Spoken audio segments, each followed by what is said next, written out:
Hey guys, welcome back. As promised, we are here with new video of BCK chapter 2. आज chapter 2 देखेंगे BCK का.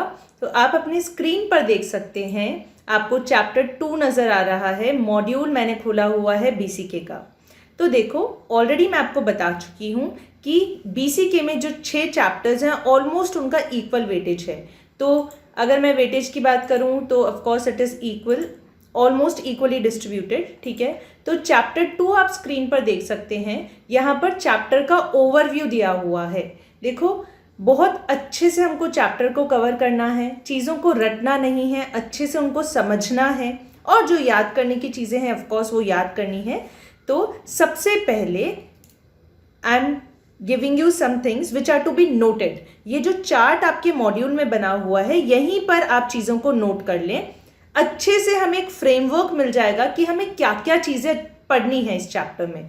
तो देखो, introduction को 2 पार्ट्स में डिवाइड किया है, बिजनेस एनवायरनमेंट और एनवायरमेंटल एनालिसिस. ठीक है, तो बिजनेस एनवायरनमेंट में आपको 4 चीज़ें पढ़नी है. और वो क्या है? सबसे पहले बिजनेस एनवायरनमेंट का मीनिंग या फिर डेफिनेशन बोल दो. उसके बाद में फीचर्स और कैरेक्टरिस्टिक्स क्या होंगे बिजनेस एनवायरनमेंट के. ठीक है, इसके लिए मैंने जो एक्रोनिम बनाया है वो है CDMF. याद कैसे रहेगा? पहले CD कॉम्पैक्ट डिस्क होती थी ना, CD पर हम गाने सुनते थे. आजकल मोबाइल फोन्स होते हैं, CD कोई नहीं सुनता. तो CDMF. उसके बाद है इम्पोर्टेंस ऑफ बिजनेस एनवायरनमेंट, और इसके लिए आपका जो एक्रोनिम है वो है BC²D². ठीक है, BC²D². 5 इंपॉर्टेंट पॉइंट्स दिए हुए हैं. और लास्ट में है connection between the environment and the business.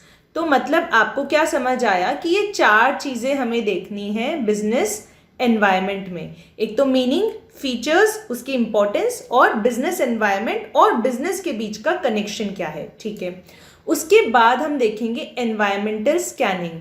अब देखो, एनवायरमेंटल स्कैनिंग में एक पॉइंट है, एक तो है आपको framework to understand environmental influences. ठीक है, तो जो भी हम एनवायरनमेंट का एनालिसिस करेंगे उसमें एक प्रॉपर फ्रेमवर्क होता है, किस तरीके से आपको एनवायरमेंटल में होने वाले इन्फ्लुएंसेस को समझना है. तो 3 पॉइंट्स होंगे यहाँ पे, 3 स्टेजेस हैं एक तरीके से. तो फ्रेमवर्क को समझने के लिए ये है. फिर है why we should do environmental analysis. भाई करना क्यों है ना. इसके अंदर 2 पॉइंट्स आते हैं, एक तो होता है यूटिलिटी और एक होता है purpose.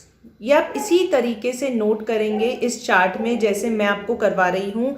This will help you revise the chapter very easily and quickly. ठीक है, सो एनवायरमेंटल एनालिसिस करना क्यों है, उसकी यूटिलिटी पता होनी चाहिए और पर्पस पता होने चाहिए. 3 पर्पस होंगे. ठीक है, 3 गोल्स होंगे. और इसी में एक कंसेप्ट आएगा जिसको हम कहते हैं एनवायरमेंटल स्कैनिंग, जो कि इंपॉर्टेंट भी है. ठीक है, एनवायरमेंटल स्कैनिंग भी हम देख लेंगे क्या है, क्यों किया जाता है, क्या करते हैं. ऑलराइट, ठीक है, सो एनवायरमेंटल स्कैनिंग हो गया. नाउ उसके बाद ये 2 चीज़ें, कौन सी 2 चीज़ें? बिजनेस एनवायरनमेंट और एनवायरमेंटल एनालिसिस को ख़त्म करने के बाद में हम डिवीजन देखते हैं. किसका डिवीजन? कि भाई पूरा जो एनवायरनमेंट है उसको आप 2 पार्ट्स में डिवाइड कर सकते हो, इंटरनल और एक्सटर्नल. इंटरनल एनवायरनमेंट को हम कैसे पढ़ते हैं? इंटरनल एनवायरनमेंट जो है उसके यहाँ पर आपके बुक में 7 मेजर पॉइंट्स दिए हुए हैं कि इंटरनल एनवायरनमेंट में क्या क्या आता है. तो मैं आपको 7 पॉइंट्स याद करवाऊंगी एक स्पेशल स्टोरी की हेल्प से, एक ट्रिक की मदद से, और एग्जाम में क्वेश्चन आता है यहाँ से. ठीक है, उसके बाद देखो, एक्सटर्नल एनवायरनमेंट को 2 पार्ट्स में डिवाइड करोगे, माइक्रो और मैक्रो. जैसे आप बिजनेस इकोनॉमिक्स को माइक्रो और मैक्रो 2 पार्ट्स में, 2 ब्रांचेस में डिवाइड करते थे, सेम वही कंसेप्ट है. बिजनेस एनवायरनमेंट को माइक्रो और मैक्रो में डिवाइड करते हैं, एक्सटर्नल बिजनेस एनवायरनमेंट को. ठीक है, माइक्रो मतलब वही small area, individual, small group of लोगों के बारे में बात होती है. ठीक है, सो माइक्रो को आप याद कैसे रखोगे? कॉस्मिक, COSMIC, कॉस्मिक की हेल्प से आप याद रखोगे. ठीक है, C is here for customers, O is for organisation, S is for suppliers, M is for market, I is intermediaries, another C is for competitors. So ये कॉस्मिक का acronym आपको याद रखना है माइक्रो एनवायरनमेंट की जब हम बात करेंगे। उसके बाद मैक्रो एनवायरनमेंट का एक्रोनिम है प्लेज। प्लेज लेते हैं ना हम, शपथ लेते हैं, तो उसकी स्पेलिंग ये होती है, बस ये ई लास्ट का आपको नहीं लेना और इसमें ऐड कर देना GST. GST yes, goods and services tax. So इसका एक्रोनिम क्या हो गया, कॉस्मिक। और मैक्रो एनवायरनमेंट का हो गया PLEDG GST। तो टोटल 8 पॉइंट्स हो गए। एक बार फिर से देखो, ये जो है इंटरनल एनवायरनमेंट, यहाँ पर 7 पॉइंट्स होंगे, 7 चीज़ें आएंगी। माइक्रो एनवायरनमेंट में 6 चीज़ें आएंगी, कॉस्मिक से याद करोगे। और मैक्रो एनवायरनमेंट में 8 चीज़ें आएंगी, प्लेज प्लस जीएसटी। ठीक है, फिर एक छोटा सा कंसेप्ट होता है पेस्टल एनालिसिस का, काफ़ी इंपॉर्टेंट है, एग्जाम में पूछी जाती है, इससे रिलेटेड कुछ चीज़ें वो हम अच्छे से देखेंगे। और लास्ट में ये है एक टॉपिक जो है strategic response to the environment. देखो, एनवायरनमेंट हमारे बिजनेस को, फर्म को इम्पैक्ट करती है। अभी हमें जो भी एनवायरनमेंट में चेंजेस होते हैं उनके लिए कुछ प्रिपरेशन करनी होती है, हमको रिस्पॉन्ड करना होता है। ठीक है, स्ट्रैटेजीज बनानी होती है, चेंजेस के अकॉर्डिंग हमें भी बदलाव करने होते हैं। उन चेंजेस को हम कहते हैं स्ट्रैटेजिक रिस्पॉन्सेस। तो 2 तरीके के स्ट्रैटेजिक रिस्पॉन्सेस हो सकते हैं, इंटरनल और होलिस्टिक। होलिस्टिक बोल दो या एक्सटर्नल बोल दो, ठीक है। सो अभी आपको क्या करना है, तो यहाँ देखो, इंटरनल स्ट्रैटेजिक रिस्पॉन्सेस में 3 चीज़ें लिखोगे आप, एडमिनिस्ट्रेटिव, कॉम्पिटिटिव एंड कलेक्टिव। ठीक है, यहीं पर लिख दो, पूरा चैप्टर का सिनॉप्सिस एक तरीके से हमने यहीं पर लिख दिया। ठीक है, कलेक्टिव। तो 3 रिस्पॉन्सेस हो गए, एडमिनिस्ट्रेटिव, कॉम्पिटिटिव और कलेक्टिव रिस्पॉन्सेस। अब ये होलिस्टिक स्ट्रैटेजिक रिस्पॉन्स है, यहाँ पर भी 3 तरीके की पॉलिसीज या स्ट्रैटेजीज है। लीस्ट रेजिस्टेंस, दूसरा है proceed with caution, PWC, proceed with caution. एक बहुत बड़ी CA फर्म का भी नाम है PWC, आप जानते होंगे। And third is dynamic response. ठीक है, सो इस तरीके से मैंने आपको पूरा चैप्टर का टेबल, एक ग्लिम्स यहाँ पर दे दिया, एक बर्ड्स आई व्यू दे दिया। ठीक है, सो ये हमें अच्छे से पता होना चाहिए, तभी हम अच्छे से चैप्टर की स्ट्रक्चर को समझ पाएंगे, उसको पढ़ने के बाद अच्छे से रिवाइज कर पाएंगे। So this is a purely fruitful exercise. ठीक है, तो ये आप इसी तरीके से लिख लेंगे। चैप्टर का वेटेज मैं आपको बता चुकी हूँ, वही 5 से 7 नंबर है, जैसे कि बाकी सारे चैप्टर्स का है। ठीक है, चलो अब आगे चलते हैं, चैप्टर की शुरुआत करेंगे। हमारी टेक्निक पढ़ने की सेम रहेगी। क्या टेक्निक होने वाली है कि भाई साथ साथ में हम क्वेश्चंस भी मार्क करते जाएंगे कि इस पर्टिकुलर टॉपिक से कौन से क्वेश्चंस हैं, उनको आप सॉल्व करेंगे और नीचे कमेंट सेक्शन में कमेंट करेंगे, टास्क डन। और मैं आपको अंडरलाइन करवाती जाऊंगी, चीज़ों को समझाती जाऊंगी। ठीक है, तो चलिए शुरू करते हैं। देखिए, इंट्रोडक्शन। सबसे पहले चैप्टर का नाम क्या है, बिजनेस एनवायरनमेंट। तो बिजनेस एनवायरनमेंट में क्या है भाई कि बाहर की दुनिया, एक तो हमारा ऑर्गेनाइजेशन, बिजनेस फर्म खुद है, एक बाहर की दुनिया है जो कि हमारे बिजनेस पर हमेशा फर्क डालती रहती है, कुछ इन्फ्लुएंस करती रहती है। ठीक है, सो ये याद रखो, बहुत मज़ेदार चैप्टर है, प्रैक्टिकली पढ़ो, समझकर पढ़ो, आसान हो जाएगा, याद करने की चीज़ों को याद करना होगा। तो हमेशा जो है एनवायरनमेंट हम पर फर्क डालता है, बिजनेस को इम्पैक्ट करता है। ठीक है, ये अपना बिजनेस हो गया। इसी तरीके से बिजनेस भी तो एनवायरनमेंट पर इम्पैक्ट डालता है। ठीक है, सो बिजनेस और एनवायरनमेंट हमेशा एक दूसरे को इन्फ्लुएंस करते रहते हैं और होते रहते हैं एक दूसरे से इन्फ्लुएंस। ठीक है, अब देखो बिजनेस एनवायरनमेंट होता क्या है, वो सारे फैक्टर्स, सारे फोर्सेस जो बाहर एग्जिस्ट करते हैं, जो हमारी डिसीजन मेकिंग पर इम्पैक्ट डालते हैं, हमारे काम करने के तरीके पर इम्पैक्ट डालते हैं, हमें इन्फ्लुएंस करते हैं। हम कौन है, बिजनेस। बिजनेस को इन्फ्लुएंस करते हैं, उन सारे फैक्टर्स को, फोर्सेस को कंबाइन करके, टोटल करके कहते हैं बिजनेस एनवायरनमेंट। ठीक है, अब इन पॉइंट्स को आप मार्क करते जाएंगे, ये इंपॉर्टेंट है। देखो, अ बिजनेस और a firm is an enterprise that provides product, goods और services desired by the customers. ठीक है, पहली चीज। अब अगर एक बिजनेस फर्म को सर्वाइव करना है, सबसे इंपॉर्टेंट चीज, अगर आपको जिंदा रहना है तो आपके अंदर क्या होना चाहिए, you should have what, 2 capabilities, and to survive. अगर आपको सर्वाइव करना है लॉन्ग टर्म में तो आपके अंदर दो क्षमताएं होनी चाहिए। पहली ability to prosper and second is ability to change. ठीक है, ability to prosper and ability to change. Prosper का मतलब क्या होता है? सक्सेसफुल। ठीक है, आपको प्रॉस्पर होने की एबिलिटी होनी चाहिए और आपको बदलते रहना चाहिए। ठीक है, ऑल राइट। फॉर एग्जाम्पल हम आपको कहते हैं अगर आपको एग्जाम क्लियर करना है, मान लीजिए आप एक बार फेल हो गए, नहीं हो पाया exam clear, then you should have the ability to prosper, है ना, एंड एबिलिटी टू चेंज। अगर आपने फर्स्ट टाइम जैसे पढ़ाई की थी, जिन मेथड से, जिन स्ट्रैटेजीज से वापस वही करोगे तो क्या वापस वही रिजल्ट नहीं आएगा? Yes, so you should have the ability to prosper and the ability to change, है ना, अगर आपको लॉन्ग टर्म में बिजनेस में सर्वाइव करना है।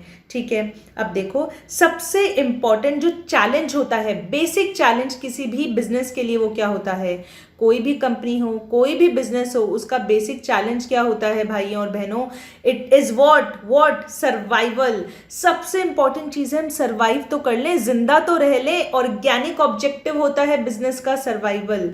याद रखना, survival is the organic objective of any business और कंपनी। ये हमने कहाँ पढ़ा था? चैप्टर 1 BCK में पढ़ा था। ऊपर आई बटन पर क्लिक करके चैप्टर 1 आप देख सकते हैं। ठीक है, अब देखो तीन चीजें हमने देखी यहाँ। बिजनेस क्या होता है, बिजनेस का मेन चैलेंज, बेसिक चैलेंज क्या है? सर्वाइवल, जो कि एक ऑर्गेनिक ऑब्जेक्टिव होता है। और पॉइंट नंबर 3, अगर लॉन्ग टर्म में आपको सर्वाइव करना है, you should have 2 capabilities, ability to prosper and ability to change. All right, ठीक है। Now see, fourth important point कौन सा है? चार्ल्स डार्विन ने क्या बोला? भाई क्या बोला चार्ल्स डार्विन ने? आपने बचपन में पढ़ा होगा, I am sure, theory of evolution. Theory of evolution देखो एग्जाम में वो MCQ पूछ सकते हैं। चार्ल्स डार्विन ने क्या कहा? It is not the strongest of the species that survive, not the most intelligent, but the one most responsive to change. जो सबसे जल्दी चेंज के साथ चेंज होते हैं, बदलाव के साथ खुद को बदलते हैं, वही सर्वाइवल कर पाते हैं। Struggle for existence, struggle of the fittest and origin of new species. ठीक है, सो फिटेस्ट कौन है भाई? who is always changing with the changing environment. ठीक है, सो ये चार्ल्स डार्विन ने बोला, ये आपको याद रखना है। This is a point number 4। ठीक है, हो गया। अब आगे देखो, आगे मैं आपको केवल इंपॉर्टेंट चीजें मार्क करवा रही हूँ, अंडरलाइन करवा रही हूँ। पूरा मॉड्यूल हम मार्क नहीं करेंगे, हमारी स्ट्रैटेजी है, हम केवल इंपॉर्टेंट चीजों को मार्क करते हैं।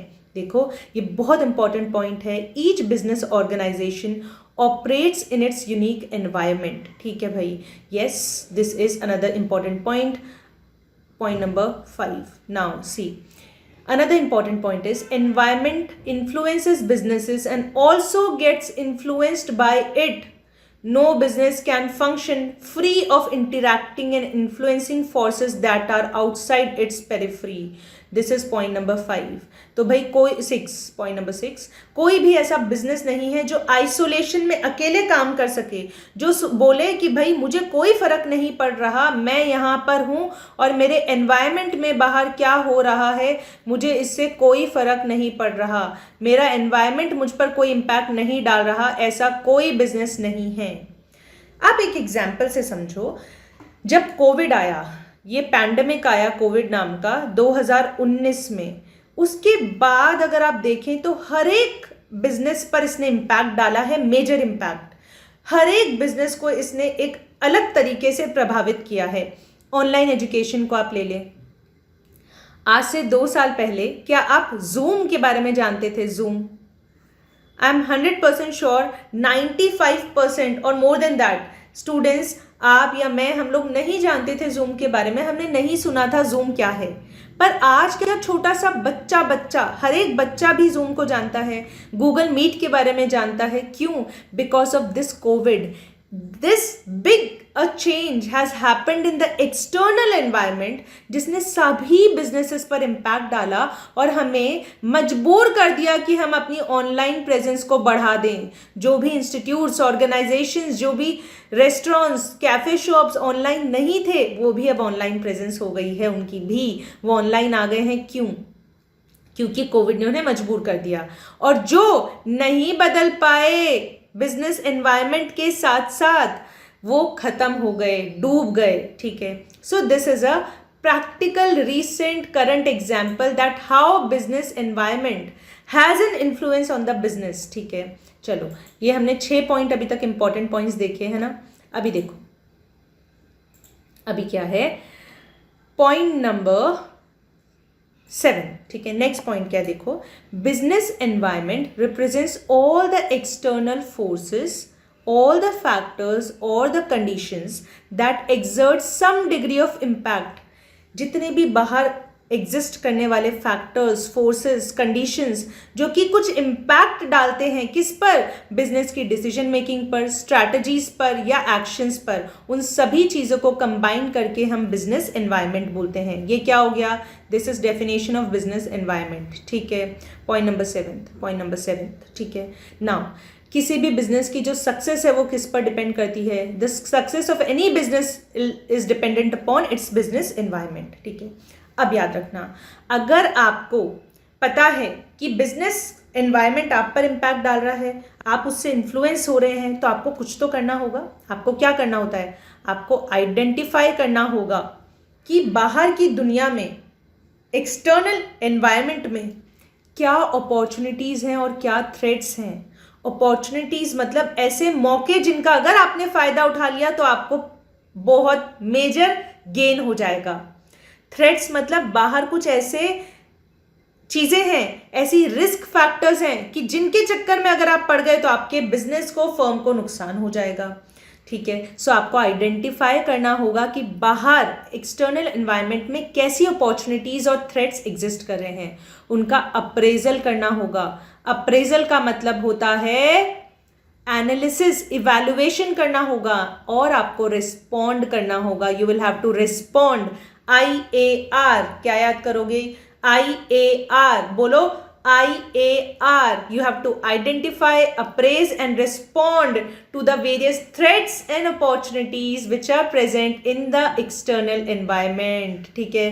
तो एक सक्सेसफुल बिजनेस को क्या करना है, ये हो गया आपका पॉइंट नंबर 8, क्या हो गया, you have to identify, appraise and respond to the opportunities and threats, ठीक है। Next important point is, to be successful, the business has to not only recognize the different elements of the environment, but also adapt and manage to influence them. तो business को recognise करने से नहीं हो जाएगा, जो भी बाहर फैक्टर्स है जो आपके बिजनेस पर फर्क डाल रहे हैं, आपको उनको रिकॉग्नाइज तो करना ही होगा, पहचानना तो होगा ही, उसके साथ साथ अडेप्ट करना होगा। You will have to change with them, adapt and manage to influence them. You should also manage to influence them. तो ये another point हो गया, another important point, 9th point, what, अगर आपको बिजनेस को, अपने काम को, फर्म को सक्सेसफुल बनाना है तो आपको जो बाहर इन्फ्लुएंसेस है, जो भी बाहर के फैक्टर्स हैं, उनको आइडेंटिफाई करना होगा, रिकॉग्नाइज करना होगा, रिकॉग्नाइज करने के बाद अडेप्ट करना होगा and you will have to manage to influence them, ठीक है। Now, another important point, the business must continuously monitor. एक तो आपको एनालिसिस करना होगा, वॉच रखना होगा, देखते रहना होगा क्या चेंजेस हो रहे हैं बाहर, क्या नई नई चीज़ें हो रही हैं, हमारे कॉम्पिटिटर्स कौन सी नई स्ट्रैटेजीज ला रहे हैं, कौन से नए एडवर्टीजमेंट कैंपेन चला रहे हैं, बाहर बिजनेस एनवायरनमेंट में क्या चेंजेस हो रहे हैं, कोई महामारी आ गई क्या, कोई नई अपॉर्चुनिटी आई क्या, कोई नई प्रॉब्लम जनरेट हो सकती है क्या, ये सब आपको विजिलेंट रहना होगा, केयरफुल रहना होगा, मॉनिटर करना होगा and adapt itself to the environment if it is to survive and prosper. अगर आपको बेसिक चैलेंज क्या है किसी भी बिजनेस का, सर्वाइवल। अगर आपको सर्वाइव करना है और प्रॉस्पर करना है, देखो कोई भी बिजनेस हो, सबसे पहले वो सर्वाइव करेगा भाई, जिंदा तो रह लें, उसके बाद में क्या करेंगे, सर्वाइवल हो जाएगा तो आप क्या सोचोगे, आप अपने आप को एस्टैब्लिश करोगे कि चलो अब हम एस्टैब्लिश हो गए हैं, ठीक है। आप एक्सपेंशन करना चाहोगे, you will want to expand, कि भाई सर्वाइवल तो हो गया, अभी एक्सपेंशन होना चाहिए, और लॉन्ग टर्म तक आप एक्सपेंशन चाहते हो, ठीक है, expansion, you want to expand and then you want to prosper, ठीक है। तो यही होता है एक बिजनेस का गोल। तो अगर आपको सर्वाइव करना है, अगर आपको लॉन्ग टर्म में सक्सेसफुल रहना है, you will have to continuously, एक बार नहीं बार बार पूरे टाइम कंटिन्यूसली आपको जो भी बिजनेस एनवायरनमेंट में इन्फ्लुएंसेस हैं जो चेंज हो रहे हैं उनको मॉनिटर करना होगा, देखते रहना होगा, उनको अडेप्ट करना होगा। ठीक है, अब देखिए यहाँ पे ग्लूक एंड जॉर्ज करके हैं एक इकोनॉमिस्ट, ठीक है, आप उनको बोल सकते हैं। तो उन्होंने बोला कि बिजनेस एनवायरनमेंट जो है, बाहर का जो एनवायरनमेंट होता है उसमें अलग अलग फैक्टर्स होते हैं, अलग अलग फोर्सेस होते हैं, है ना। उन्होंने किन फैक्टर्स को रिकॉग्नाइज किया, देखो यहाँ पर उन्होंने कहा बहुत सारे फैक्टर्स होते हैं, जो सबसे ज़्यादा इंपॉर्टेंट फैक्टर्स हैं वो ये हैं। किसके अकॉर्डिंग? ग्लूक एंड जॉर्ज के अकॉर्डिंग, ठीक है, इनके अकॉर्डिंग ये कुछ इंपॉर्टेंट फैक्टर्स हैं जो हर एक बिजनेस पर इम्पैक्ट डालते हैं। Socio economic, technological, supplier, competitors and government. ठीक है, तो इन्होंने ये 5 फैक्टर्स हैं जिनको बहुत ज़्यादा इंपॉर्टेंट बताया है। ठीक है, चलो नाउ अब देखो कैरेक्टरिस्टिक्स ऑफ बिजनेस एनवायरनमेंट। अभी तक हमने क्या क्या कवर कर लिया?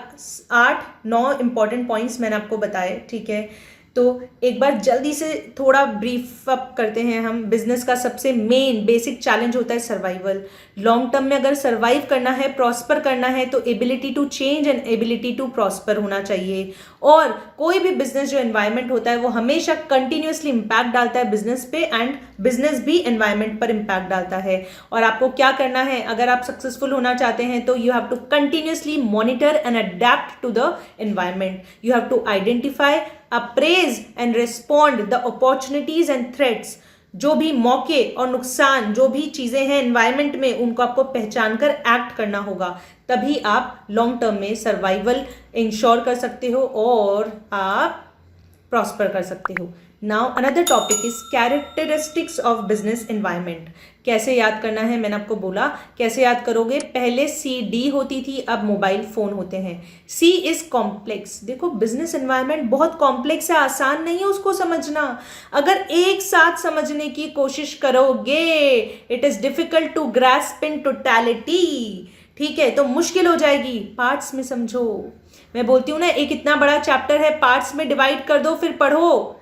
चैप्टर 3 BCK का इतना बड़ा है, पार्ट्स में डिवाइड कर दो। टारगेट बना लो कि हर दिन 4 कंपनीज की इंफॉर्मेशन याद करनी है पार्ट्स में। सो बिजनेस एनवायरनमेंट कॉम्प्लेक्स होता है, मतलब it consist of many factors, many events, conditions and influences. तो इसको साथ में टोटलिटी में समझना मुश्किल है, इसलिए पार्ट्स में समझो, इजी हो जाएगा। ठीक है, now D is dynamic. Dynamic dynamic dynamic का मतलब होता है एवर चेंजिंग। भाई हमेशा, एक बार नहीं, 2 बार नहीं, 3 बार नहीं, हमेशा। कैसे? हमेशा बदलता रहता है business environment.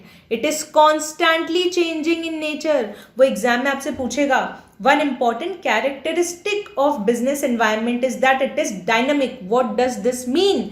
It means environment is continuously changing. ठीक है, चलो तो ये आपने देख लिया, यहाँ पे एक एग्जाम्पल दिया हुआ है। ठीक है, अब देखो M is what? Multi faceted and F is what? Far reaching impact.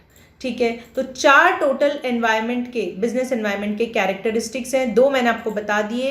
अब नेक्स्ट 2 देखो। Business is environment is multi faceted. Faceted का मतलब फेसेस। भाई अलग अलग फेसेस होते हैं बिजनेस एनवायरनमेंट के। ठीक है, अलग अलग फेसेस होते हैं, तो बहुत सारे फेसेस होते हैं। जैसे रावण के अलग अलग फेसेस होते हैं ना, वैसे आपके बिजनेस के भी एनवायरनमेंट के अलग अलग फेसेस होते हैं। मल्टी फेसिटेड मतलब क्या है? मतलब समझो, कई बार क्या होता है, कोई अपॉर्चुनिटी, कोई भी एक चीज़ होती है ना, एक कोई भी इवेंट हो गया, मान लो कोविड हो गया, कुछ बिजनेसेस के लिए ये अपॉर्चुनिटी का काम करेगा। ठीक है, और कुछ बिजनेसेस के लिए थ्रेट का काम करेगा। मतलब सेम इवेंट हुआ है, सेम इवेंट, बाहर सेम इवेंट हुआ है, लेकिन कई बिजनेस ऐसे होंगे जो इसका फायदा उठा पाएंगे, जिनके लिए ये अच्छा साबित हो जाएगा, और कई बिजनेसेस ऐसे होंगे जिसके लिए ये नुकसानदायक साबित हो जाएगा, नेगेटिव साबित हो जाएगा। फॉर एग्जाम्पल, मैं आपको एक एग्जाम्पल देती हूँ कोविड का। देखो कोविड आया तो कौन सी ऐसी इंडस्ट्री है जो फ्लरिश हो गई? Pharmaceutical industry. जो भी दवाइयों से, मेडिकल इक्विपमेंट से, थर्मोमीटर से रिलेटेड इंडस्ट्रीज थी, जो PP किट बनाने लगे, सैनिटाइजर्स मैन्युफैक्चरिंग करने लगे, उन सबको फ़ायदा हुआ, उनकी हो गई बल्ले बल्ले। जी हाँ, ऐसे ही कुछ ऐसे बिजनेसेस हैं, इनफैक्ट ज़्यादातर ऐसे बिजनेसेस हैं जो कोविड की वजह से ठप हो गए, जिनका नुकसान हो गया। Restaurants, coffee shops, hotels, service industry, इन सब का नुकसान हो गया, सब बहुत घाटा किया सबने। काफ़ी बिजनेसेस, काफ़ी ऑर्गेनाइजेशंस, फर्म्स ऐसे भी हैं जो कि शट डाउन हो गए कोविड के दौरान, ठीक है। सो मल्टी फेसिटेड का मतलब क्या है कि भाई कुछ डेवलपमेंट हुआ, same development, for example Covid हुआ, it is welcomed as an opportunity by one company, whereas another company perceives it as a threat. Same event किसी के लिए थ्रेट हो सकता है, किसी और के लिए अपॉर्चुनिटी हो सकता है, ठीक है। तो ये एक एग्जाम्पल हो गया, है ना, मल्टी फेसिटेड का मतलब हो गया। अब देखो fourth point is far reaching impact. ये क्या है भाई, कोई भी एनवायरनमेंट में फैक्टर होता है, कोई भी चेंज होता है ना, उसका बहुत दूर तक इम्पैक्ट होता है। ऐसा नहीं कि उसने आज आप पे इम्पैक्ट कर दिया, आज आपको इफेक्ट कर दिया और ख़त्म ना। It has a far reaching impact on the organisations. पूरी ग्रोथ, पूरी प्रॉफिटेबिलिटी जो होती है ऑर्गेनाइजेशन की, वो डिपेंड करती है किसी भी इवेंट पर। जैसे कोविड हो गया, तो कोविड ऐसा नहीं है कि आज आपको इम्पैक्ट कर रहा है, वो लंबे समय तक बिजनेसेस को इम्पैक्ट करता है।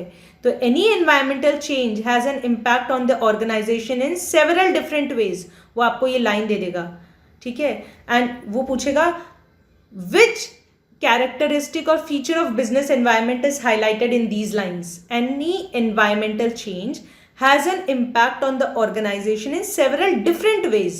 तब आप कहोगे far reaching impact, ठीक है भाई, समझ आ गया। I hope this is very clear. अभी तक हमने जितना पढ़ा है उससे किस टाइप के क्वेश्चंस बन सकते हैं मैंने आपको बता दिया, ठीक है। तो ये जो कैरेक्टरिस्टिक्स है बिजनेस एनवायरनमेंट के, CDMF, ये इंपॉर्टेंट है, मैं आपको वापस बता दूं, और इससे आपका क्वेश्चन नंबर 4 सॉल्व हो जाएगा, क्वेश्चन नंबर 4, ठीक है। सो ये हो गया। अब देखो एक छोटा सा एग्जाम्पल मैं आपको देना चाहती हूँ कि किस तरीके से हम सेम, ये जो मल्टी फेसिटेड है पॉइंट, इसका एक एग्जाम्पल, किस तरीके से सेम इवेंट आप अपॉर्चुनिटी की तरफ भी आपके लिए हो सकता है, वो थ्रेट भी हो सकता है। कोविड आया, कोविड के दौरान काफ़ी मैक्सिमम इंडस्ट्रीज़ ने अपना प्रोडक्शन कम कर दिया, लेबर को ले ऑफ कर दिया, फार्मर्स को, सबको घर भेज दिया लेबर को, ठीक है। लेकिन अमूल एक ऐसी कंपनी है, आप स्टडी कर सकते हैं। मैं एक न्यूज़पेपर का जो क्लिपिंग का लिंक है, एक ऑनलाइन न्यूज़ का लिंक है, वो टेलीग्राम चैनल पर शेयर कर दूंगी, ठीक है। तो आप उसको पढ़ें, आपकी नॉलेज बढ़ेगी, आपको प्रैक्टिकली पता चलेगा कि क्या हुआ है। अमूल ने क्या किया कोविड के दौरान, देखो उनको पता चला लॉकडाउन हो गया भाई कोविड की वजह से, अब लोग घर पे रहेंगे, ठीक है, घर पे रहेंगे, तो लोग जब घर पे रहेंगे तो ज़्यादा खाएंगे, तो उन्होंने क्या किया, चीज़, अलग अलग चीज़, पनीर, मेयोनीज, टॉपिंग, सॉसेस, इन सबके बहुत सारे फ्लेवर्स निकाल के इंट्रोड्यूस कर दिए। अमूल ने लॉकडाउन के दौरान, या आप कह सकते हैं कोविड पीरियड में, अपने प्रोडक्शन को कम नहीं किया बल्कि बढ़ा दिया। उसने बहुत ज़्यादा बढ़ा दिया प्रोडक्शन को, और उसकी जो कंपाउंडेड एनुअल ग्रोथ रेट है CAGR, वो काफ़ी ऊपर आई थी, मतलब काफ़ी फ़ायदा किया था, एक्स्ट्रा प्रॉफिट्स अर्न किए थे अमूल ने, ठीक है। एक्स्ट्रा पे किया था इन्होंने अपने फार्मर्स को जिनसे मिल्क लेते थे, और सप्लाई चेन को बहुत अच्छे से एक्टिवली मैनेज किया था। तो इसी तरीके से मैं आपको समझाने में I hope I am successful कि कोविड से अमूल ने इसी चीज़ को, कोविड को एज एन अपॉर्चुनिटी यूज़ किया, और बाकी बहुत सारे फर्म्स और बिजनेसेस, ऑर्गेनाइजेशंस ने उसे थ्रेट की तरह लिया, ठीक है। सो दिस शोज दैट कि क्या होता है ना, कि बिजनेस एनवायरनमेंट जो है उसमें कोई एक इवेंट हुआ तो वो फ़ायदेमंद भी हो सकता है, आपके लिए अपॉर्चुनिटी हो सकता है, किसी और के लिए थ्रेट हो सकता है। सो ये हमने इतना कवर किया। अब नेक्स्ट वीडियो में मैं आपको बाकी की चीज़ें कवर करवाऊंगी। आई होप आपको मज़ा आया, प्रैक्टिकली हमने एग्जाम्पल्स की मदद से समझा, ठीक है। तो हम इसी तरीके से नेक्स्ट क्लास में हमारे इस चैप्टर को कंटिन्यू करेंगे। पर दोस्तों प्लीज़ कंजूसी ना करें। अगर आपको ये सीरीज़, ये कोर्स पसंद आ रहा है, हमारी कोशिश पसंद आ रही है, तो please do hit the like button और वीडियो को शेयर करें लोगों के साथ में, ताकि वो सब फ्री एजुकेशन, क्वालिटी एजुकेशन को एक्सेस कर पाएँ। So I will see you soon in the next video. Till then keep studying and keep solving questions. Bye bye.